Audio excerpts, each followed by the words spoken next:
কিছুদিন ধরেই গুঞ্জনটা শোনা যাচ্ছিল।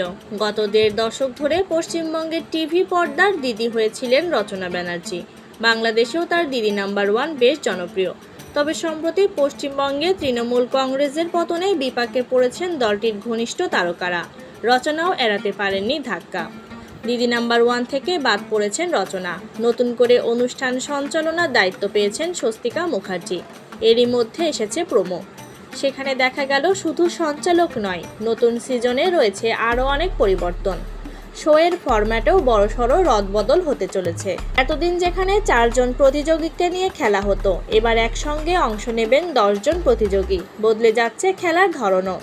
এখানেই শেষ নয়, পরিবর্তন হচ্ছে সম্প্রচারের সময়ও। এতদিন বিকেলের জনপ্রিয় স্লটে সম্প্রচারিত হলেও নতুন সিজন থেকে অনুষ্ঠানটি দেখা যাবে পশ্চিমবঙ্গের স্থানীয় সময় রাত 10টা 15 মিনিটে। 29শে জুন প্রচারিত হবে প্রথম পর্ব।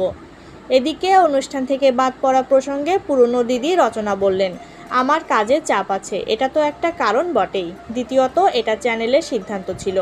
ওরা এই অনুষ্ঠানকে নতুনভাবে সাজাতে চেয়েছিল, আর চ্যানেলের সিদ্ধান্তর ওপরে তো আমি কিছু বলতে পারি না। নতুন আয়োজনে অনুষ্ঠানটি সফল হওয়ার চ্যালেঞ্জ বেশি বলেই মনে করেন রচনা।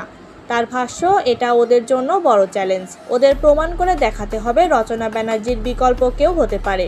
সেটা করে দেখা কোরা। আমি সেই দিনটির অপেক্ষায় আছি। এই শো আজ যে জায়গায় রয়েছে সেটা আমি ছিলাম বলে এবং আমার অবদান ছিল বলেই। নতুন সঞ্চালক স্বস্তিকার প্রসঙ্গেও দিলেন প্রতিক্রিয়া। রচনা বলেন, স্বস্তিকা আমার খুব ভালো সহকর্মী।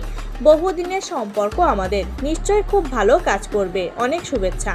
আশা করছি মানুষও ওকে খুব ভালোভাবে গ্রহণ করুক। আমি চাই এই অনুষ্ঠান একইভাবে জনপ্রিয়তা পাক, সফল হোক। উল্লেখ্য, 2010 সালে জি বাংলায় শুরু হয়েছিল দিদি নাম্বার 1।